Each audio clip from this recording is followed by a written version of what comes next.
we take religious liberty for granted, but in other parts of the world, it is not seen as a God-given right.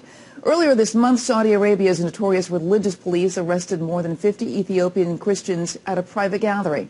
The Christians' only crime, apparently, practicing their faith.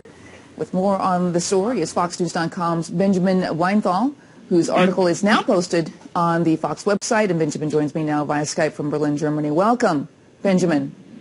Thank you for having me. Well, we hear about these things so much, about religious persecution in countries of heavily Muslim countries. What is the latest on this group from Ethiopia? What we know is in early February in eastern Saudi Arabia, the religious police raided a private home and arrested as many as 53 Ethiopian Christians, and they've been detained. And that's what we know at this point.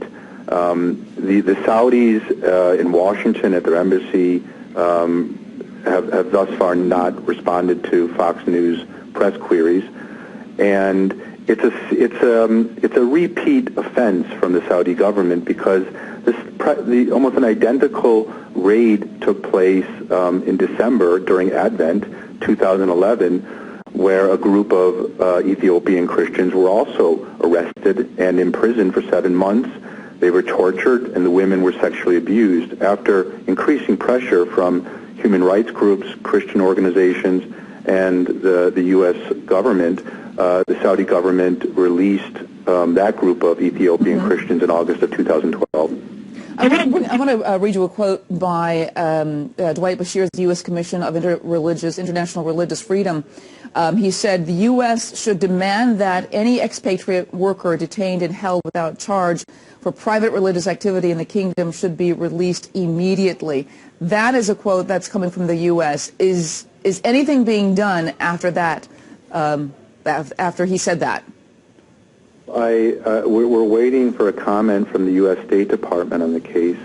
The State Department did comment recently after Fox News sent queries about the arrests of a Christian family in Egypt who converted from Islam to Christianity, and they were sentenced to 15 years. But in the Saudi case, the U.S. government, for a whole host of reasons, has taken the State Department has taken a very gingerly, hands-off approach.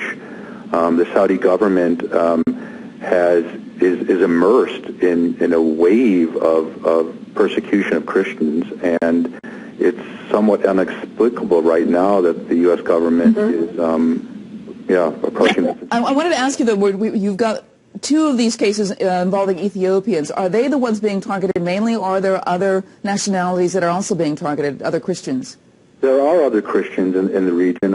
One has to recall the quote from the Grand Mufti of Saudi Arabia in March of 2012, when he announced all churches in the Arabian Peninsula should be destroyed.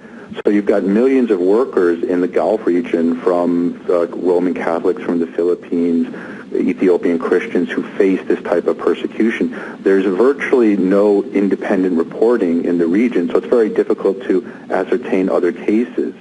But I think we're just dealing with the tip of the iceberg in terms of this type of religious persecution in Saudi Arabia.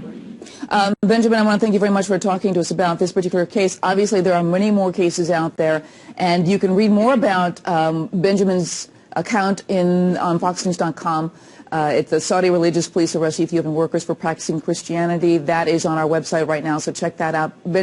Thank you very much for joining us. We'll obviously be talking about this a lot more in the future. Thank you so much. Thank you for having me.